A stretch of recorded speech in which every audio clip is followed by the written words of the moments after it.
One Vision GH, your best online news portal.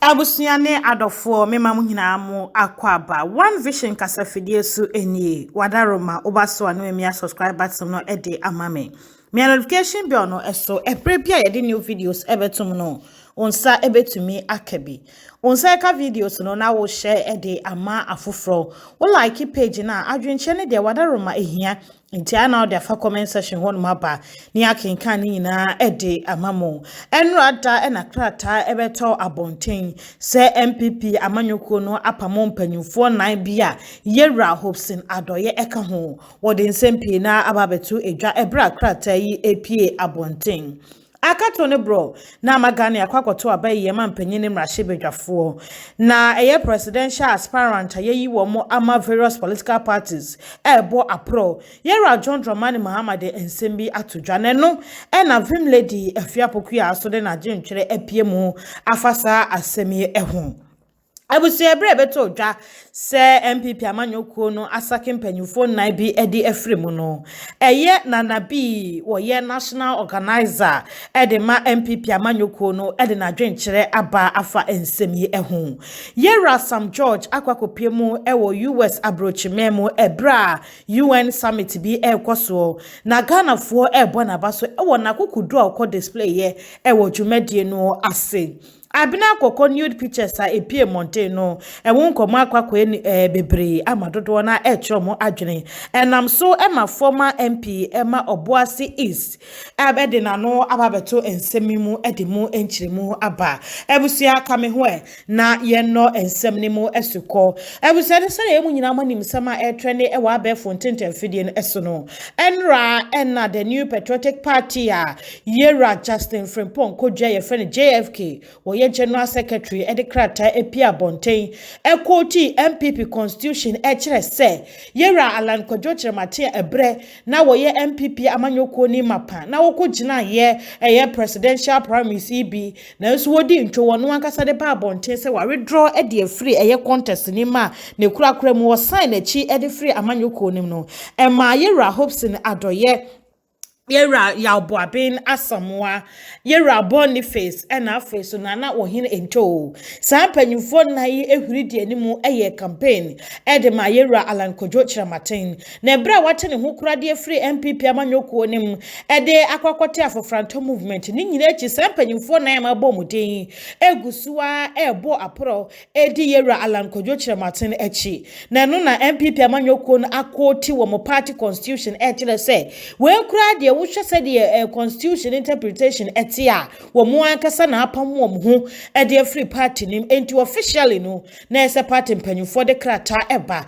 na no na hopes na doye kwa react ye e wo ni Instagram post ase eno achi wa bambonte so grant interview bebre en watch say ebra na wo MPP party nim enkuru tudwuma wo de ne eye no ebre bidru na wo kasa e wo radio ni TV so a esanse ese wo hwe na obo na manyoko ne ho eban enti no ene wo kasa wo dwene se odu baabi a wonfa koma enhye ho wonfa punctuation mark enhye ho wonfa full stop enhye ho se de be ya na no enkopa na party ni ensem be hu hia se ba bonte no wode ebeto ho na so ebre we ya we de ye se abrewa na ayipuma kwa mu amane die na se won kan pipi amanyoko ne no se de etie bia no esi a wo gina simpie so se wo kasa wo be kasa watra se de ebie pipe no enya de a wode koma besi wo enya de be full stop enya de mema punctuation mark bia no a de se wo kasa se yo ene wo be kasa amina agensi amanyoko no de nsem bia pia bonte a wo de na kira onhwemu ho yenti ensem a yera option adoye nso e de ba beto dwa ebre beto dwa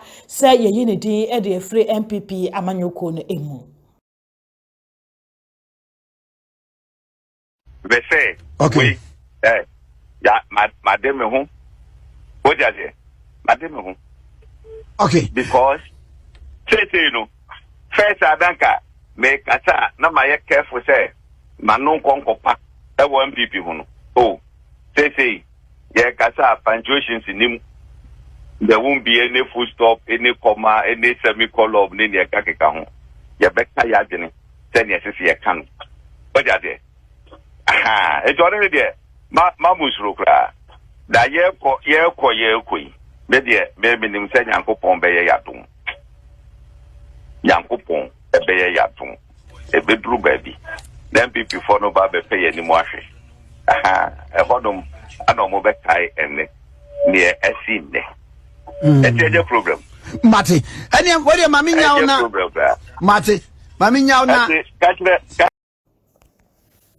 Abusayera hopes na doye wakasa ene watche se wono krampo no enrada na ye ne birthday a wanya 54 years anka ebeye ne gisam di amano no ena ba beto dwase yi ne afre MPP amanyoko no na so nyane de nye hokura na wo hwe na ebra ensemi ba kana fo bebre na na edi nkomo social media ne so echese yera hopes na doye sebi enkrutu dwuma bebre ena abaye ba ye omode na ye wo mo bo ne pa akwa ne nyina ya allegations a enkrofo making omuni evidence to it na yera hopes na doye so asase se wo kasa na Ghana fo bi kase ebra MPP fo ayi hopes na doye ne free party me ansha na o ma hinta semi no ode aba betudwa ena bi no mo so che se okay allegations here na ma bontin se ye bo hopes na doye pa sebi koku nipa no akoku sa na allegations ne che is an allegations or money evidence to it na no mo che se ne hopes na doye ba bontin so the sansa ni nyina ba bontin dia wo ne ye bo pa wo na mo gya ne wo nsa wo wo na aban mra ene wo bedi na mom de obo wo pa na mom so me hwehwemu de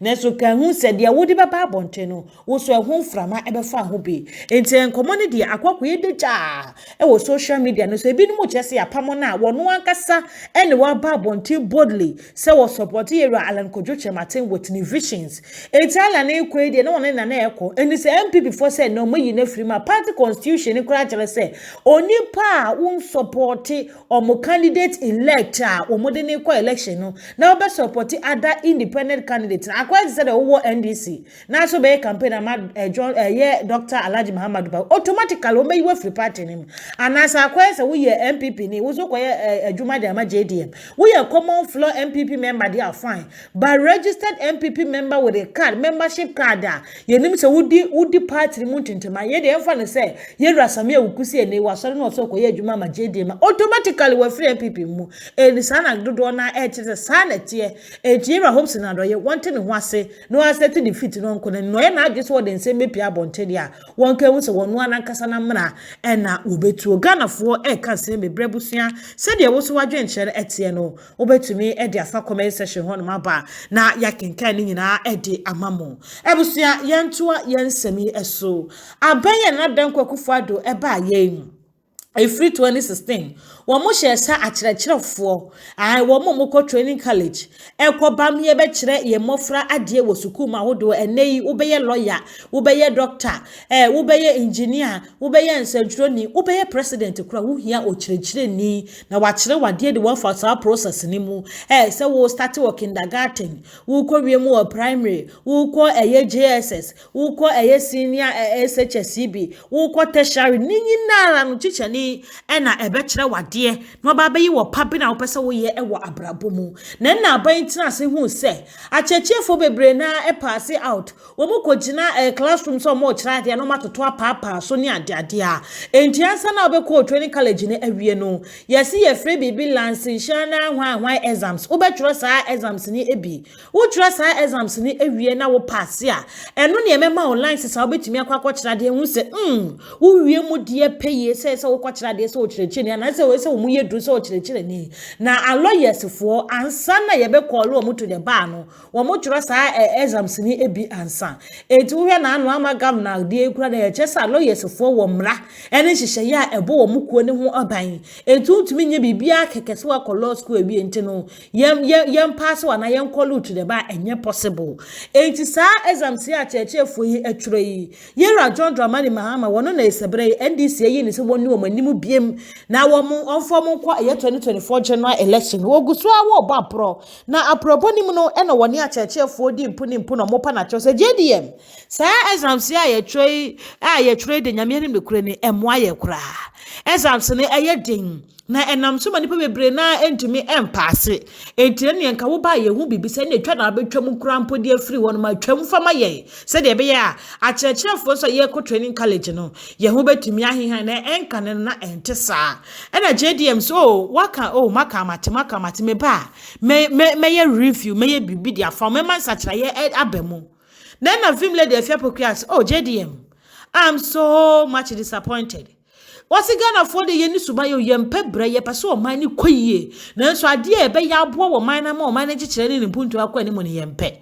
And a film lady cry making reference say he uko Dubai mfichire he ya akra na sebi wo bia wo yitire keke kra na wo yan license ansa na wotumi yitire sebi wo mo ye waxing eye nkrofo Philomena Putinge nkrofo ha mu waxing ni ade nyina ne san nkrofo ni nyina no wo mo gi license uko ewiase afa na nyina mo gi license Ghana fo ye to man ye bo ye hwene na America na yike na hwan ye bo ye hwene saa na UK fo mo system ne na ye bua ma system na working sha Ghana fo so mo mpe na esa samanyofo so epe vote ntino na ebre bia no omo tie de temamufo pe ebe wi ase no na wo mai eda so tini ABCD mu film lady chese wo ye so much disappointed e wo ye John Dramani Mahama mu na mane nya na adwene se Ghana for the 2 man 2024 na won hwe ye na sa teachers for license exams no won hwe ye na wan fanensa anka ye tie sama film lady e de to dwane bi emra ye ba ye beto aso. Hot bloody facts. It's an Machada Bocassin's Bampa, my production team, DJ All Black, Mr. Kojo Hansen, DOP, Adibedi Akone Bosu, Nankasa, Umina Bocassin's Banner, or Mutai Chini, Adidu Median, but DOP is embedded in President Mahama team. Our President Mahama Mo Koto, any na. And then one of the things I'll talk about is our teacher for now. Or more catch President Mahama sell and Shisha exams to one Chemuno.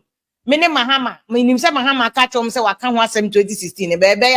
Mahama more fee teachers.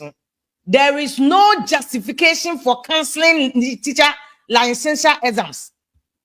Na Ghana for no, can one Ghana nye no. Ghana for no. Openi biaba no wadin pa or the boy ye pe ye they are no.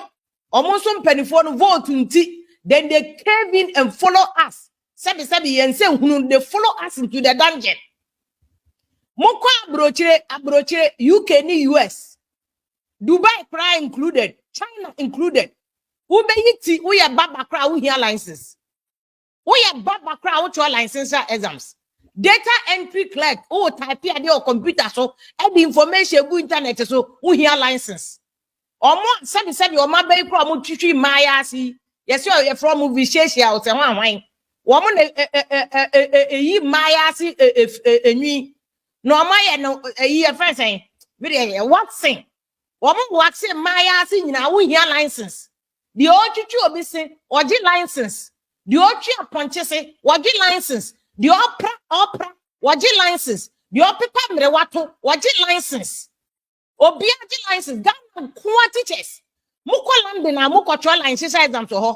Muko US, Muko trial license. In fact, next is our Ghana, and trial license exams. But when you America, ni UK, UK over English proficiency test at the British Council.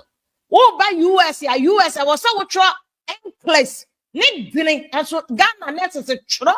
What run will fail, what run 10 times to call better. Ghana lawyers obey your licensure exams before you are called to the bar. Before you are called to the bloody bar. Obey Baba, what try. Ghana teachers won't got your licensure exams. What do you know what the Asem way a campaign message? It's a shame. Na Mahama would this our boys when much their own. Ghana ye we are see quite a nim yet see. And Dubai cry and no almost start to Muko Jain. Time you call a Catadoha call Singapore call Ghana mon cultural license exams. Yes, we are no abroad level. What the license exams no ko be await me duma. A brony be ye Ghana for nti. A brony be ye Ghana for. Modia adie we akwa campaign message. Catch them Mahama say me and my mon control license exams. Ope heavy akoba on person obewu. License exams na mode cultural adie wa abroad no. Ye di Ghana kwa Baumia can so what a digital delegate for be the campaign, but Tina has a Baumia say, young compared to my young online into about 20 Baumia, and then a young online. A brony bay, we are calling him the embassy about digital. A bro wicked group of Ghanaian citizens.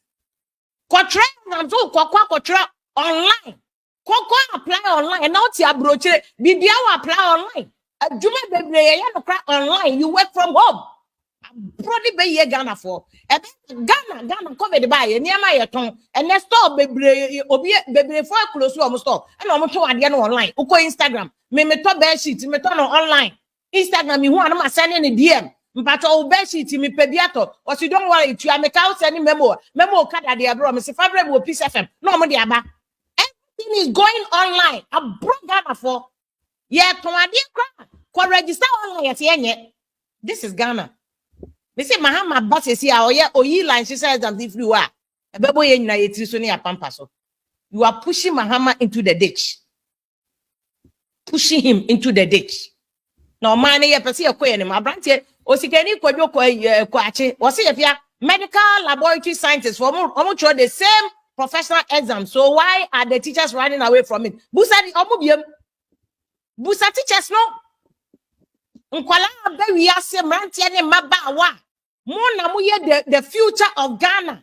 Mo na mo wi amokotena social media mo se grass enko mo se system and Ghana the any system and Ghana the any system obi the system ni bia ba Ghana se yenye line system exams aka Mahama se ye be 24 hours adwuma no economy no ye fa mu nyina mo kogum 24 hours and then Legon online teaching Gimpa online teaching UCC online teaching in fact UCC me baba ko graduate this week me nephew what for say Kobe a lot of the graduation come online broke Ghana for yay me see Canada Japan bande ye kroya will have a problem with him yeah to ade o car kwan he record the car say mummy free car kwan na car kwan no the pavement was constructed for nipa see anante so sa na tie o Dubai sa na tie o China sa na tie o Kenya mukọ wa no makotwa photo na mo de abekere yen ye bi wo Ghana ma bro he record tenua ma papa ne yare mo dadem he record o yare ne film class wate o yare na say o ko America o yare bro Ghana for ya kasi ye yi nkofo afi kwa wa ne yenkodi dan obi anto ade o ka akwa no obi akoso mu aye beto ade am ye didi abro Ghana for me see ye Ghana for you see o man bia be ya followers ne ka ho onye leaders nko a the leaders must give us good leaders, good leadership, good policy, good measures, good system but leader ni nya game pass o de ba obi nya ni sika ndi nti o se da bi ye to ma na leader no so abre o se nya hwe o de ye me see Mahama be ya se ku Dubai the same Ghana for ye net woman na se Mahama ye sura abofo the same brody be ye Ghana for you as Mahama ye sura abofo ye tell Mahama ye call round me want me ye box pop me so my boys in here call round here call box pop almost see can tell Mahama say ku Dubai ye nwe se ku Dubai ye ni airport ye ni the same Ghana for mo ko online social exams mo bo afu Dubai haya uni even Dubai wo ya wo crowd to me nya adwuma store dan crowd be crowd to me they every day be na guta for ne tag for kan say na China for ne awo ba be Ghana store ye Ghana for ya ko just store ne de ama China ni aponi be ye sika kakra dollar kakra wo be jinti wa wo de store na ma China for wo ye na guta for ye demonstration obeka be dimu bia be ka na buy Mama China for take over but one other store na ma China for because who near Ghana ni one yes can chia with goodwill ninti no what the Bema China ni no what goodwill e yempemani we are was be complaining abro we are the wicked people of this nation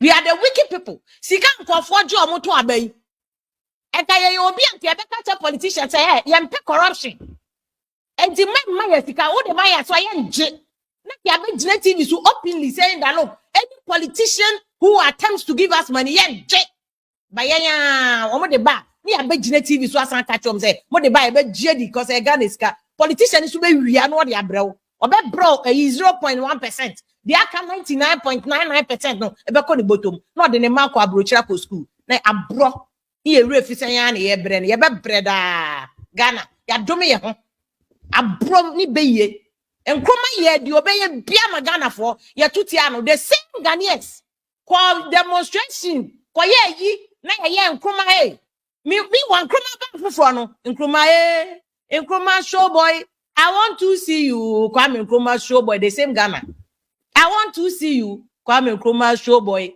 You too Nkrumah. I didn't Nkrumah see kid. Any politicians no.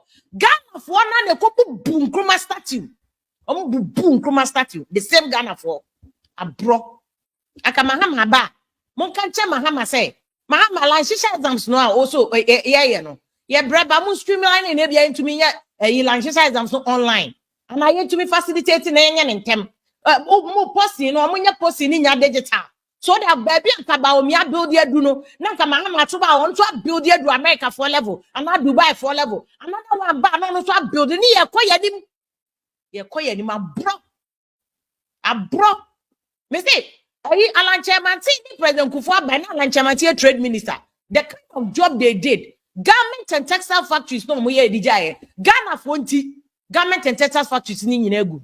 Me ka dia na what tema me ametema. Knitwear garment fair, garment wear. Omo ye socks, omo ye military uniform, omo ye entire de koma. Walmart, JC Penney, Marshalls, ewa America. Ghana for na kogu adwuma no. Abro ni beye. Obebe adwuma de. Wo de na mabroche ni bia nka nkyerɛw. Even Ghana ni awaye so obebie store dan. Mani bie store dan wo fa ni nia Ghana ni ntira ho. Obegu no. Obewiewia no. Owia wasan ko kase adwuma ni ho. Owia wasan ko kase systems. Systems the then when you people are telling the politicians that what obey system and to mouth.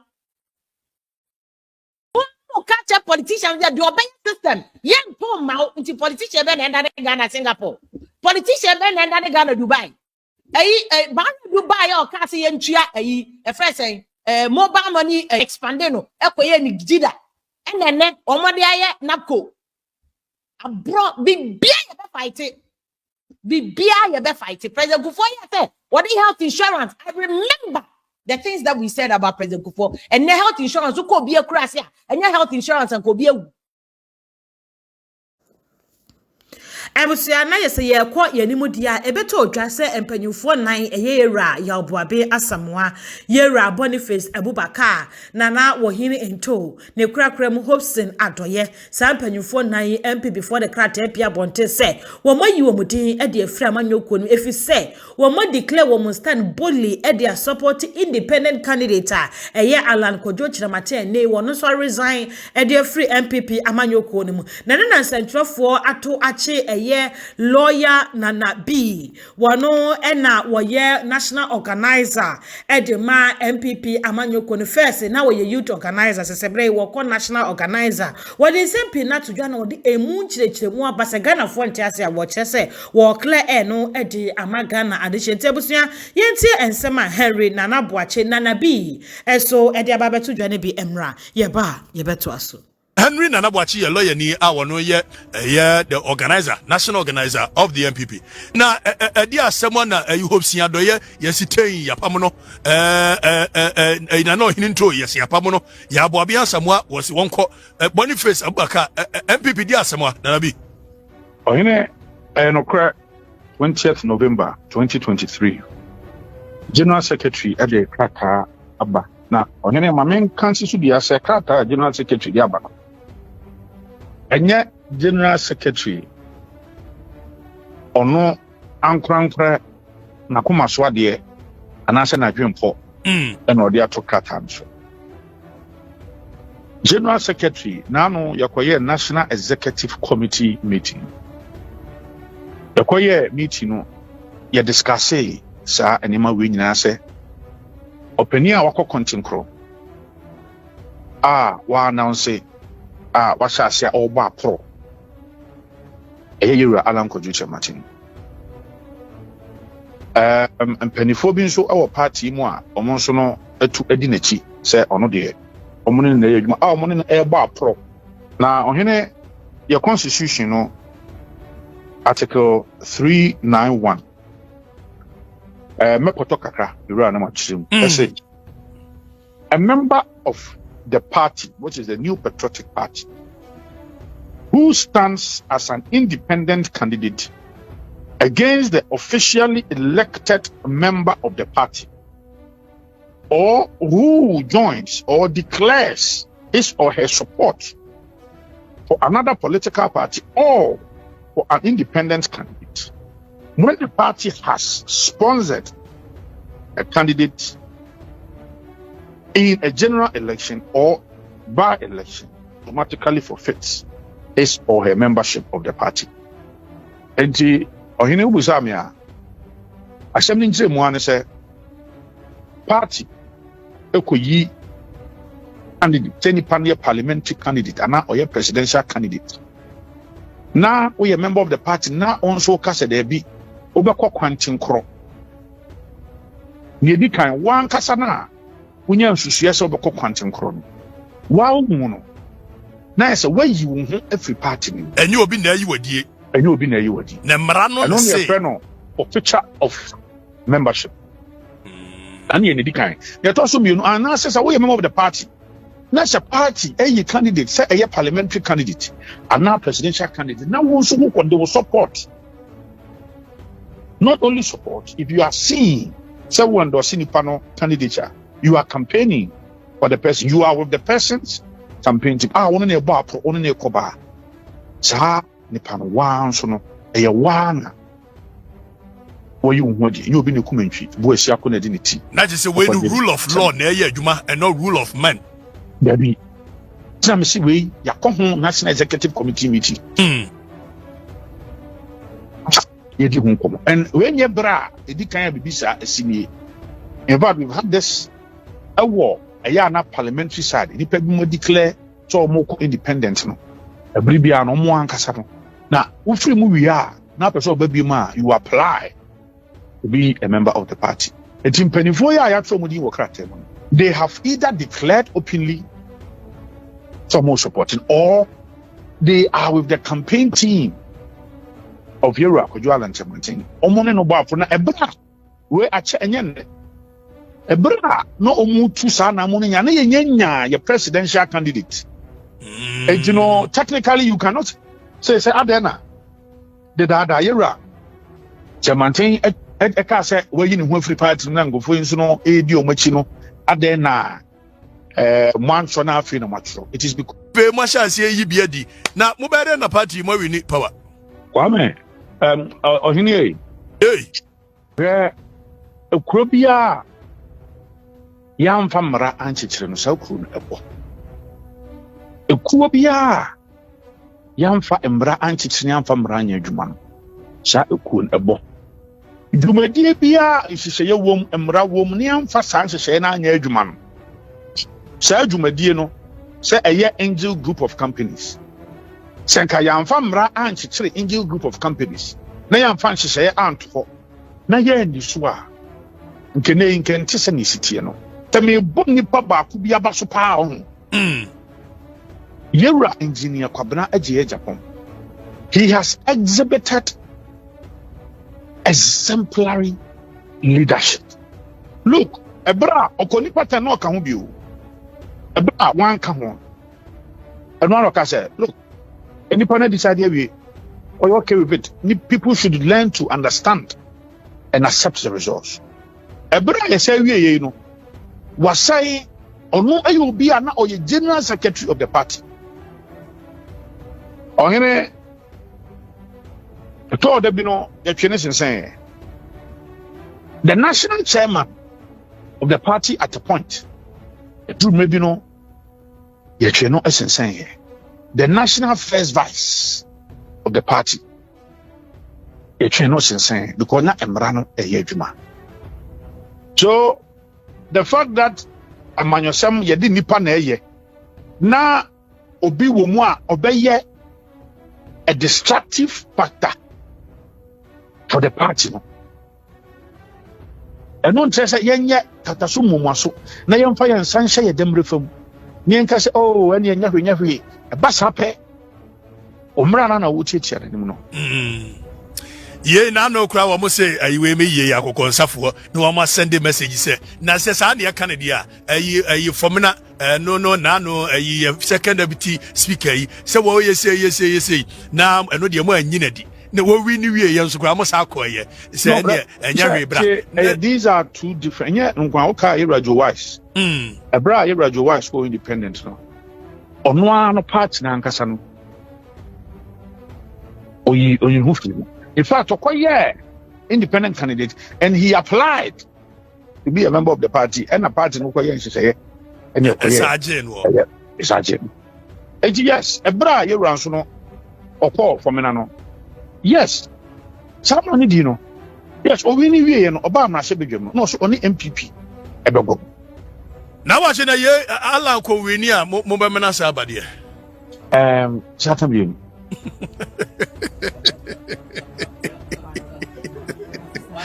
Kwa waje menu wie running mate one ya dey tell me musa question bi oni say o tepa na onya wa bi ni say o be answer nti bi musa obi. Kwa waje yes. I don't know how the Asem Okay, because he cannot win. Win. Oh, that blah. A baby, your friend could you bent to say, well, myself was win. He cannot. It's no Ubusano than America say, what's it say? He cannot. Now, what you say, running mate, one of modern Faba, Mia, when he had Nako, where? No kwasem nie meni tumi se mebodin bia o fidie so na emom me wo tumi ni se metimi a kire madwen se kakra bi Ohene once party no, we have made history. Historically, we have made huge strides. Ewo hawa you see egi ye kandifo. And Ohene see that the two major political parties see that in fact the Fourth Republic no grand put the enye asemka say the two main political parties no ebe kwako yi obi a asomu no oye inkremoni oye Muslim na osefi the northern part of Ghana the MPP and the they make sa history and you see here Mahama Baumia of a certain leadership be bar Ghana Hankasano. He has become a huge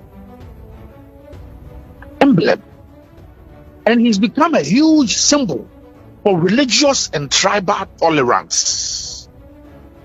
Nano openso ewo asante mantema na nyame yadomwa next year within the 25th anniversary no also Confanochi Hospital also timi siesie ho no didi the 25th anniversary no bodwa na o asem ba ku bi okan ya e to makoma so pa ne se ekuru bia no ye de ho na chichire Ebusiana na bi akasa na wohwe enkomodi a ekoso na na ohiri into akasa ame de mu nkyere mu ababesom wo kire se enne yera Justin Frimpong kodua JFK pia bonte se wayi sampanyifo nan die friamanyoko ni ma eye ne kwanso ano no onye eboni bia se wo modi omususu se ebrewe no alal kodwo kire mate na betumi abeyi Ghana free ye how ne amani ma economic crisis ya ye komi alanka hyepe na betumi aboa woman no ebusia yenko yenima na yeko LGBTQ+ ensensemu Ghana fo beka ya afi 2021 ena nipakuo bi komra hyebedwam edekoda a wo mo kire se anti LGBTQ law no ye family law act no ebanyimfo nhwe no mo nyi no mo nhwemu no mo nya sachiraye na kamia ko ese ye hunhu signboard bi rainbow colors bi ni ade a kire se enkrofo bi afri ya man hodo so ba bepiemu wo Ghana no monanti se ni nyina ne se wo modi wo share ba beto Ghana mabunu so ama wo mobo asi LGBTQ abrabo ni mu enye wo ye be ma na person no yonko be ma da ye be sponsor wo ye oba na person no yonko ba da ye be sponsor wo ye oba na so sebe aboa na person ne da ye be sponsor wo ye be ma na wo so hwe se wo ma future wo mu na person wo ye transgender eba oba session ni mu a ni nyina wo be boa wo na no na empanyimfo ye no ye fa komra hye bedwafie na ye hwe na nyamra na daachi bia eni ekire adwuma ya before so de sebe trumutrumu ne fa wo fa yehye ahye omukon eje hu nkomodie ba ye no ye nyamra hye bedwafo enum bi momu huridi kan na nipa ba kwa wogie asem ne bo ne bo chinchine atwan a wo huridi asem ne enim eye Asem George wo ye mra hye bedwane de ma de hye a ewo ningo pram na papa yi wa kire se wo ye be ma kukurudufo asemi ba ewo huridi kan akwa ko sise wo mode ko emra hye bedwam eni obo se Twitter ne so Sam George wo ko Al Jazeera wo ko BBC wo ko CNN ni nyina Sam George se odeshi won wanti de wo bia ka Twitter ne so no ne nkrofo ekon wo kire se Ghana ya mamra no emma kwan se sebe wo ba na bema ne bema enna eni Sam George akonkode ya ba besine ema ananum bi kro de betu dwa se ewiase afa na nyina including ono an kasa ne krom Ghana ne ya abandon from eating American dollar ni ebi eni se wo tu kwa ma hodo so no dollar no wontumi sesa mfa nya hwe je so use ne bank card wo che se enye no na ebebu na bem wono ye Ghana ni de share de money kontomre banku akpele eni agbelema na atete no eni se motumo ma ne nkwa brochi brem kwa na is none of his business wonu no ade a eye na wo ko ama na wo mu se nipa bebre na ye chief imams asofo mpanyimfo eni nipa tuturu bi e wo man mu ebo na chidom so be ko saa enkode no ento no de enya de na bemu ebu Ghana for Bekaya early this March and a US man penny abedi echire Mami Kamala Harris ebe PM wo my Ghana mu a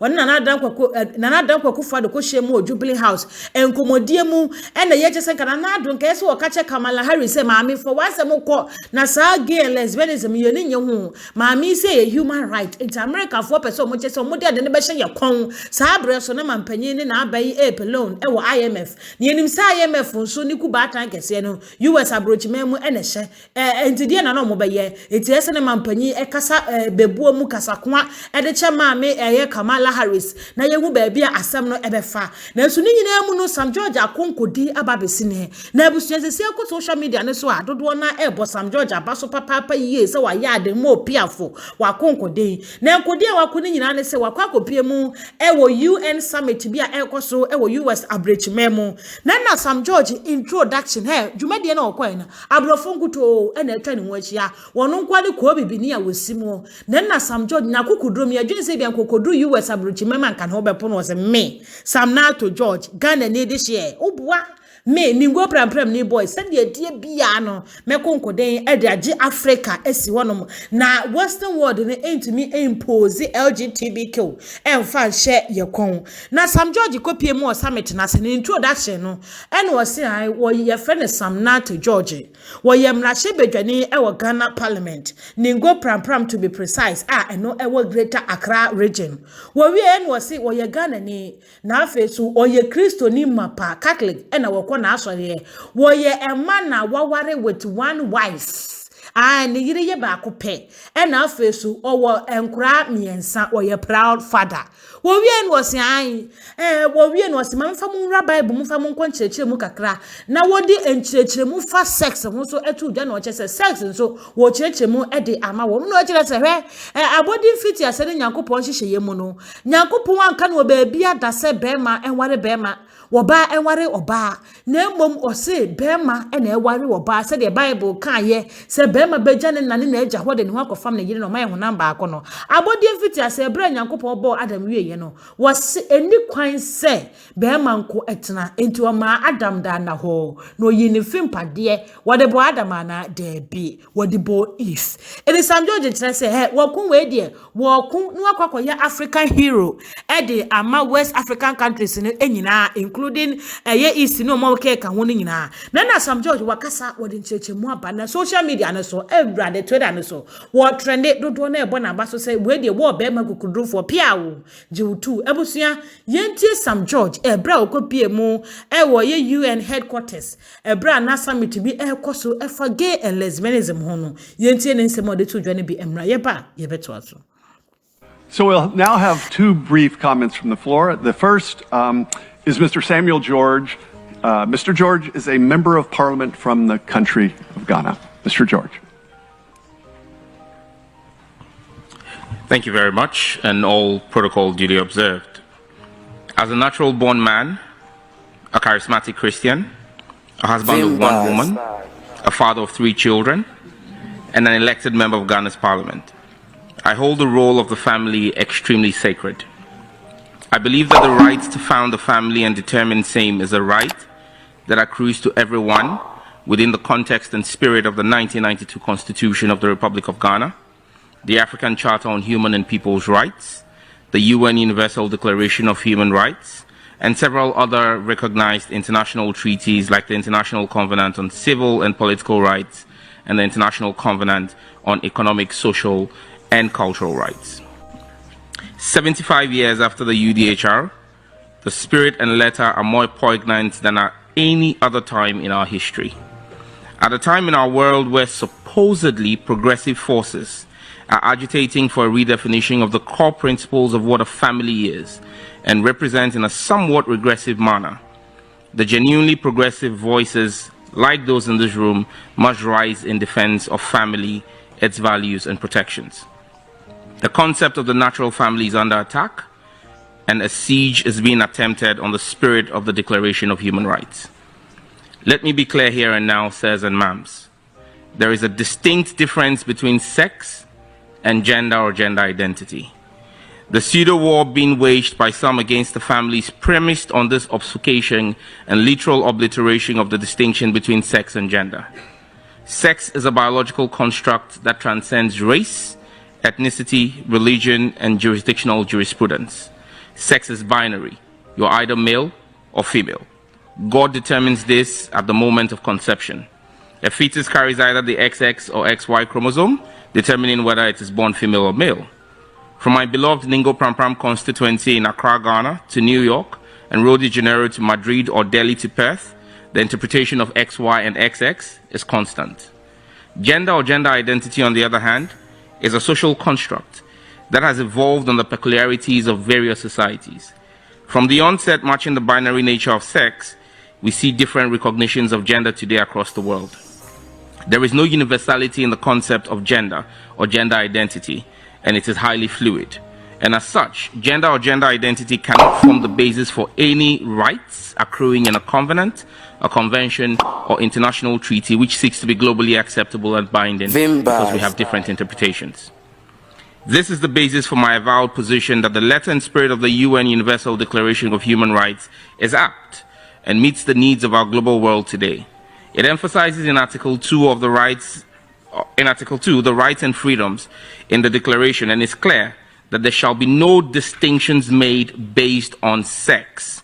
Yes, it says sex, not gender or gender identity. This is a definite position and must be defended by all progressive forces. The UDHR in Article 16.1 makes yet another actual position that I cherish and implore all of us to hold fast and dear, that the right to marry and found a family shall be between men and women of full age, without prejudice to their race, nationality, or religion.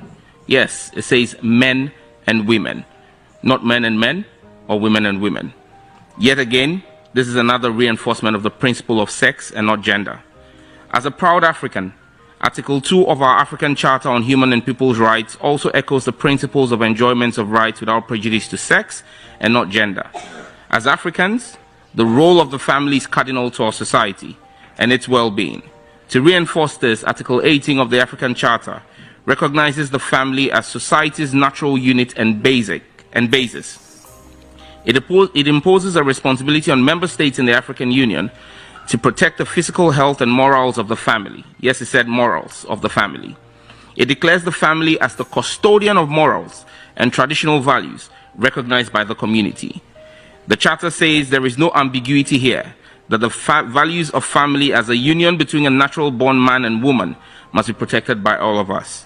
Against this backdrop, together with 7 of my colleagues in Ghana's parliament, I'm sponsoring a private member's bill titled The Promotion of Proper Human Sexual Rights and Ghanaian Families Values Bill 2021 in Ghana's parliament. In conclusion, I reference the critical role that a family plays in the development of society through the development, education, and upbringing of children. Article 18.3 and 4 of the International Covenant on Civil and Political Rights declares respect for the liberties of parents and legal guardians to ensure their children's religious and moral education in conformity with the convictions of the parents and legal guardians. This right is not given to an educational board or a pressure group or a government. It is the sole right and preserve of parents in the family unit. Ladies and gentlemen here in Gardens at the UN headquarters in New York, the family must remain respected and recognized as the union between natural-born men and women of full age who have the right and responsibility to determine by their beliefs and in conformity with the generality of their community the details of the religious and moral education of their children in a manner that respects communal norms of public safety, public order, public health, public morality, and the fundamental rights and freedoms of the majority of their community. I thank you. Shalom.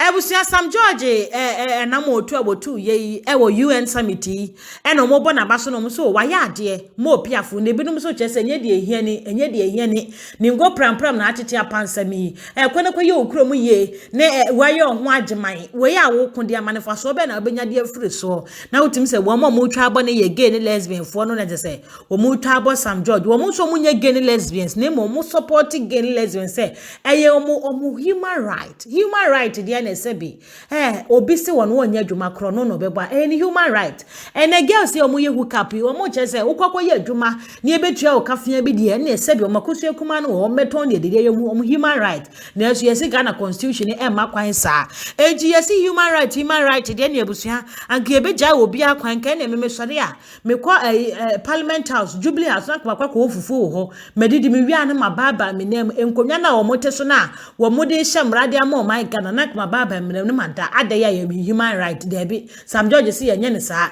eti human right ne say yakase ye human right achi da sebi enkofo betiti aduane de ahwe mo hwenim eti ono Sam George de want na se de die bia he ba bia mbafre ne bia wo no be makokudufo wo bekọ awiemo ensuo mo ba bia wo na adwene se wo bekọ e de agide ye e de asi wo se won hwe se be so sebe be ma na oba na eno de enya de a ebeye adwuma enya de ebeye adwuma de abusua yenko abna kokon nsense mu na nse abna kokwa de gyamu mfoni beto eye ententa fidie no so wenye de edikani aba abna kokwa trend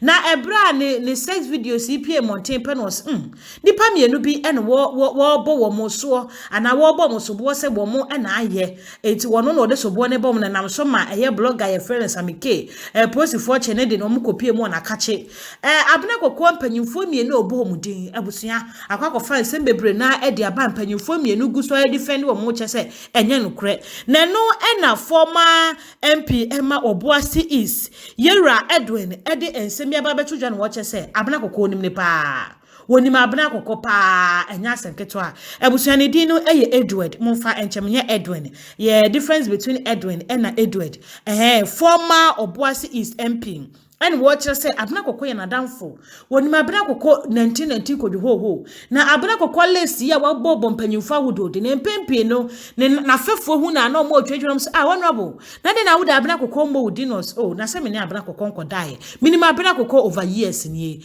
ema honorable crutch say emre bi wo hia abna kokọ busan se na abna kokọ de na mo medin eno na so honorable ne me nkodae wonya me bone no se anesa abna kokọ woni da ho ana ena honorable say kamia kwa say mpanyimfa wudo ne take advantage of abna kokọ situation no na wo moni abna kokọ eye ne wo mo eye no nti ono de obetufo se omo hye ne bo dada na leon into rate mema $200,000 mema $500,000 omo wie no mo fasika ne ma no nti hu yawo na yawo de be bodi no eni sa panyimfo so mo hwe abna kokọ situation ne so de di ne bone ne eno so wo mo enhwe ye yenkotie ensema ononyamfo Edward de beto dwa de bi emra ye ba na atoaso Government my brother go pa Oh sir. You know why second year in Cape Town. Oh me dem nim nita. Me no ba. Ala mo sa na brother go na. Edi a boy dem di ma mu da so the one yam bone. Oh wow. And I'm saying we need that ho. Ka ye se we need that ho. Anyway, need that ho. No bia. Me now for we say na brother go mo di na say na what there. They be born na mo papa ni amani bana. That's it. O ka bra go answer me and say, I don't know. On not the TV, I remember some question when here. Oh, how do you?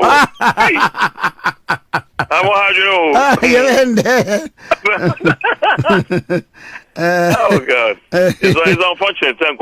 And then, yes, I was there. And the situation on that, we are paying more now. Only, yes, I did not. And you're right. So that's sure. And yet.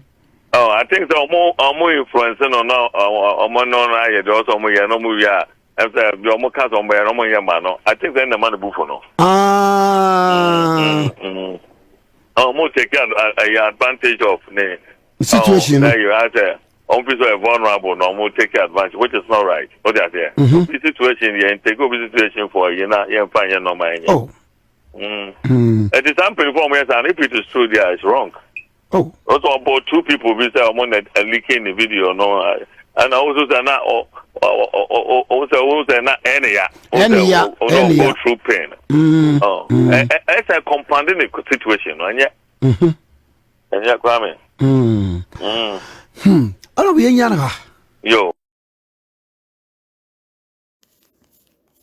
Etiabusia opanyikese wakasa ene wo chesa abena kokko we ni papa pa na esan sebe yare a wo komu enunti no ene ye wo ma ne nsaka kra bia na wade he na wabude mu na ode ama mo na mo de ma no afa ne ho aye bema wo se be wi ase mo mfa ma no eni san panyimfo yi a wo mo yesa yesi kuku ni jaya keke no so be jaye ento mu nya so mo take advantage of her situation no so nya se wo bo nkrofo de no na so opanyikese yasema wo ke wo chesa abena kokko unko ne kampa o mebo de na emom wodi na ti koka fom no anya na sade amane de a ene obebo wudin etiabusua we ni nsema etwagu e wa befo ntenten fidie ne so amosonfo na Afia se wa maboaboa no na mesi ne kosode mu nchemu ni mu mpese mo ba beso mo e wo one vision afidikese eso ba ho modi bia se obe subscribe to your channel no share your videos fama afoforo like page na wadwe nchene de ehia me nti wada roma ana oda fa comment section ho no mapa ni akenkan ni nyina ede amamo na Afia se wa enimidi abusua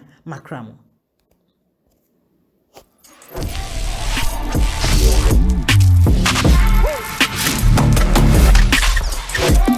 One Vision GH, your best online news portal.